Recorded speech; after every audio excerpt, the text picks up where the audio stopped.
In the Felsenlabyrynth. I could not have been unconscious more than a minute.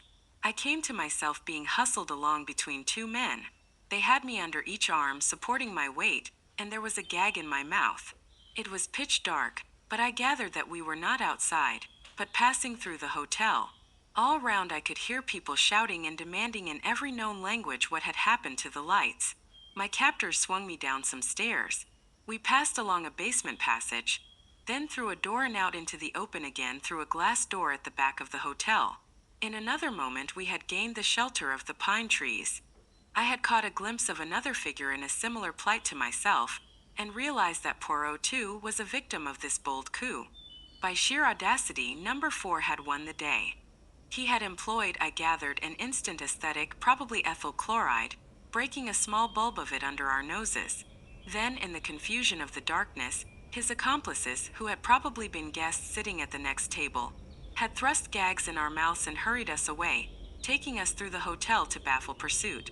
I cannot describe the hour that followed.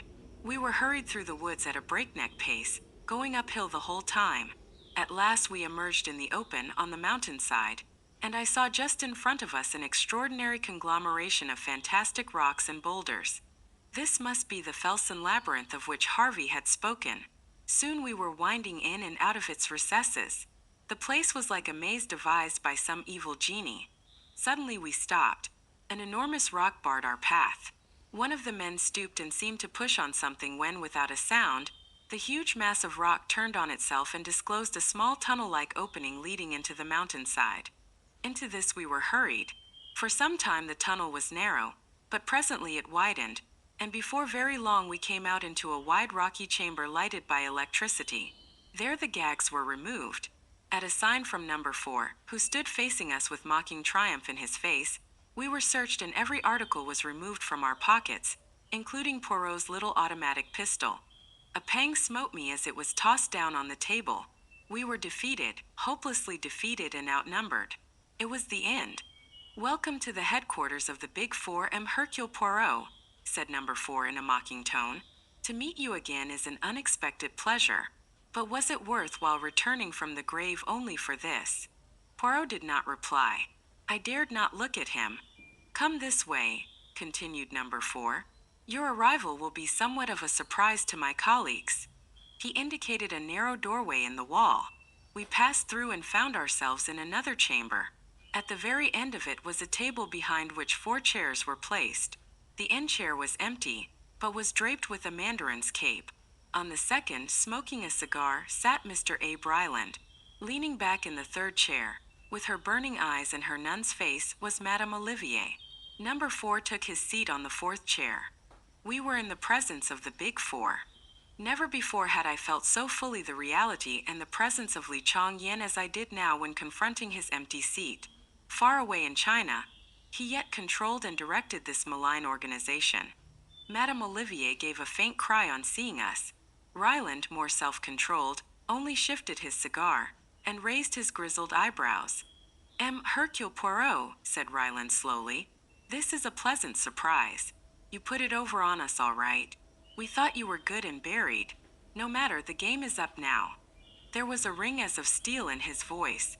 Madame Olivier said nothing, but her eyes burned, and I disliked the slow way she smiled. "Madame and Messrs, I wish you good evening," said Poirot quietly. Something unexpected, something I had not been prepared to hear in his voice made me look at him. He seemed quite composed, yet there was something about his whole appearance that was different. Then there was a stir of draperies behind us, and the Countess Vera Rosikoff came in. "Ah," said number 4, "our valued and trusted lieutenant. An old friend of yours is here, my dear lady." The Countess whirled round with her usual vehemence of movement. "God in heaven," she cried. "It is the little man. Ah, but he has the 9 lives of a cat. Oh, little man, why did you mix yourself up in this?" "Madam," said Poirot with a bow, "me, like the great Napoleon, I am on the side of the big battalions." As he spoke I saw a sudden suspicion flash into her eyes, and at the same moment I knew the truth which subconsciously I already sensed. The man beside me was not Hercule Poirot. He was very like him, extraordinarily like him. There was the same egg-shaped head, The same strutting figure, delicately plump, but the voice was different, and the eyes instead of being green were dark, and surely the mustaches, those famous mustaches? My reflections were cut short by the Countess's voice. She stepped forward, her voice ringing with excitement. You have been deceived. That man is not Hercule Poirot. Number 4 uttered an incredulous exclamation, but the Countess leant forward and snatched at Poirot's mustaches. They came off in her hand, and then indeed the truth was plain. For this man's upper lip was disfigured by a small scar which completely altered the expression of the face. Not Hercule Poirot, muttered number 4. But who can he be then? I know, I cried suddenly, and then stopped dead, afraid I had ruined everything. But the man I will still refer to as Poirot had turned to me encouragingly. Say it if you will. It makes no matter now. The trick has succeeded. This is Hercule Poirot, I said slowly. Hercule Poirot's twin brother. Impossible, said Ryland sharply, but he was shaken. Hercule's plan has succeeded to a marvel, said Hercule placidly. Number 4 leapt forward, his voice harsh and menacing. Succeeded, has it? He snarled. Do you realize that before many minutes have passed you will be dead? Yes, said Hercule Poirot gravely. I realize that. It is you who do not realize that a man may be willing to purchase success by his life. There were men who laid down their lives for their country in the war. I am prepared to lay down mine in the same way for the world. It struck me just then that although perfectly willing to lay down my life, I might have been consulted in the matter. Then I remembered how Poirot had urged me to stay behind, and I felt appeased. And in what way will your laying down your life benefit the world? Asked Ryland sardonically. I see that you do not perceive the true inwardness of Hercule's plan. To begin with, your place of retreat was known some months ago, and practically all the visitors, hotel assistants, and others are detectives or Secret Service men. A cordon has been drawn round the mountain. You may have more than one means of egress, but even so you cannot escape. Poirot himself is directing the operations outside. My boots were smeared with a preparation of aniseed tonight, before I came down to the terrace in my brother's place. Hounds are following the trail. It will lead them infallibly to the rock in the Felsenlabyrynth where the entrance is situated. You see, do what you will to us, the net is drawn tightly round you. You cannot escape. Madame Olivier laughed suddenly. You are wrong. There is one way we can escape and, like Samson of old, destroy our enemies at the same time. What do you say, my friends? Ryland was staring at Hercule Poirot. Suppose he's lying, he said hoarsely. The other shrugged his shoulders. In an hour it will be dawn. Then you can see for yourself the truth of my words. Already they should have traced me to the entrance in the Felsenlabyrynth. Even as he spoke, there was a far-off reverberation, and a man ran in shouting incoherently. Ryland sprang up and went out. Madame Olivier moved to the end of the room and opened a door that I had not noticed. Inside I caught a glimpse of a perfectly equipped laboratory which reminded me of the one in Paris. Number 4 also sprang up and went out. He returned with Poirot's revolver, which he gave to the Countess. There is no danger of their escaping, he said grimly. But still you had better have this. Then he went out again. The Countess came over to us and surveyed my companion attentively for some time. Suddenly she laughed. You are very clever, Hercule Poirot, she said mockingly. Madam, let us talk business. It is fortunate that they have left us alone together. What is your price? I do not understand. What price? Madam, you can aid us to escape. You know the secret ways out of this retreat. I ask you, what is your price? She laughed again. More than you could pay, little man. Why, all the money in the world would not buy me. Madam, I did not speak of money. I am a man of intelligence. Nevertheless, this is a true fact. Everyone has his price. In exchange for life and liberty, I offer you your heart's desire. So you are a magician. You can call me so if you like. The Countess suddenly dropped her jesting manner. She spoke with passionate bitterness. Fool, my heart's desire.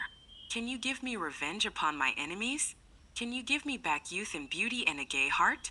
Can you bring the dead to life again? Hercule Poirot was watching her very curiously. Which of the three, madam? Make your choice. She laughed sardonically. You will sell me the elixir of life, perhaps? Come, I will make a bargain with you. Once I had a child. Find my child for me, and you shall go free. Madam, I agree. It is a bargain. Your child shall be restored to you. On the faith of Hercule Poirot himself. Again that strange woman laughed, this time long and unrestrainedly. My dear M. Poirot, I am afraid I laid a little trap for you. It is very kind of you to promise to find my child for me, but you see, I happen to know that you would not succeed, and so that would be a very one-sided bargain, would it not? Madam, I swear to you by the holy angels that I will restore your child to you. I asked you before, Poirot, could you restore the dead to life? Then the child is dead? Yes. He stepped forward and took her wrist. Madam, I who speak to you swear once more. I will bring the dead to life. She stared at him as though fascinated. You do not believe me. I will prove my words. Get my pocketbook which they took from me. She went out of the room and returned with it in her hand. Throughout all she retained her grip on the revolver. I felt that Hercule Poirot's chances of bluffing her were very slight. The Countess Vera Rosikoff was no fool. Open it, madam. The flap on the left-hand side. That is right. Now take out that photograph and look at it. Wonderingly, she took out what seemed to be a small snapshot. No sooner had she looked at it than she uttered a cry and swayed as though about to fall. Then she almost flew at my companion. Where? Where? You shall tell me. Where? Remember your bargain, madam. Yes, yes, I will trust you. Quick, before they come back. Catching him by the hand, she drew him quickly and silently out of the room. I followed. From the outer room she led us into the tunnel by which we had first entered. But a short way along this forked, and she turned off to the right. Again and again the passage divided, but she led us on, never faltering or seeming to doubt her way, and with increasing speed. If only we are in time, she panted. We must be out in the open before the explosion occurs. Still we went on. I understood that this tunnel led right through the mountain, and that we should finally emerge on the other side, facing a different valley. The sweat streamed down my face, but I raced on. And then far away I saw a gleam of daylight. Nearer and nearer. I saw green bushes growing. We forced them aside, pushed our way through. We were in the open again, with the faint light of dawn making everything rosy. Poirot's cordon was a reality. Even as we emerged, 3 men fell upon us, but released us again with a cry of astonishment. Quick, cried my companion. Quick, there is no time to lose. But he was not destined to finish. The earth shook and trembled under our feet. There was a terrific roar and the whole mountain seemed to dissolve. We were flung headlong through the air. I came to myself at last. I was in a strange bed in a strange room. Someone was sitting by the window. He turned and came and stood by me. It was Hercule Poirot, or stay, was it? The well-known ironical voice dispelled any doubts I might have had. But yes, my friend, it is I. Brother Hercule has gone home again, to the land of myths. It was I all the time. It is not only number 4 who can act a part. Belladonna in the eyes, the sacrifice of the mustaches, and a real scar the inflicting of which caused me much pain 2 months ago. But I could not risk a fake beneath the eagle eyes of number 4. And the final touch, your own knowledge and belief that there was such a person as Hercule Poirot. It was invaluable, the assistance you rendered me. Half the success of the coup is due to you. The whole crux of the affair was to make them believe that Hercule Poirot was still at large directing operations. Otherwise, everything was true, the aniseed, the cordon, etc. But why not really send a substitute? And let you go into danger without me by your side? You have a pretty idea of me there. Besides, I always had a hope of finding a way out through the Countess. How on earth did you manage to convince her? It was a pretty thin story to make her swallow. All that about a dead child. The Countess has a great deal more perspicacity than you have, my dear Hastings. She was taken in at first by my disguise, but she soon saw through it. When she said, "You are very clever, Hercule Poirot," I knew that she had guessed the truth. It was then or never to play my trump card. All that rigmarole about bringing the dead to life? Exactly, but then you see I had the child all along. What? But yes, you know my motto, be prepared. As soon as I found that the Countess Rosikoff was mixed up with the Big Four, I had every possible inquiry made as to her antecedents. I learned that she had had a child who was reported to have been killed, and I also found that there were discrepancies in the story which led me to wonder whether it might not, after all, be alive. In the end, I succeeded in tracing the boy, and by paying out a big sum I obtained possession of the child's person. The poor little fellow was nearly dead of starvation. I placed him in a safe place with kindly people and took a snapshot of him in his new surroundings. And so when the time came, I had my little coup de theater all ready. You are wonderful, Poirot. Absolutely wonderful. I was glad to do it too, for I had admired the Countess. I should have been sorry if she had perished in the explosion. I've been half afraid to ask you, what of the big four? All the bodies have now been recovered. That of number 4 was quite unrecognizable, the head blown to pieces. I rather wish it had not been so. I should have liked to be sure, but no more of that. Look at this. He handed me a newspaper in which a paragraph was marked. It reported the death by suicide of Li Chongyan, who had engineered the recent revolution which had failed so disastrously. My great opponent, said Poirot gravely. It was fated that he and I should never meet in the flesh. When he received the news of the disaster here, he took the simplest way out. A great brain, my friend, a great brain. But I wish I had seen the face of the man who was number 4. Supposing that, after all, but I romance. He is dead. Yes, mon ami, together we have faced and routed the big 4. And now you will return to your charming wife, and I shall retire. The great case of my life is over. Anything else will seem tame after this. No, I shall retire. Possibly I shall grow vegetable marrows. I might even marry and range myself. He laughed heartily at the idea, but with a touch of embarrassment. I hope. Small men always admire big, flamboyant women. Marry and range myself, he said again. Who knows?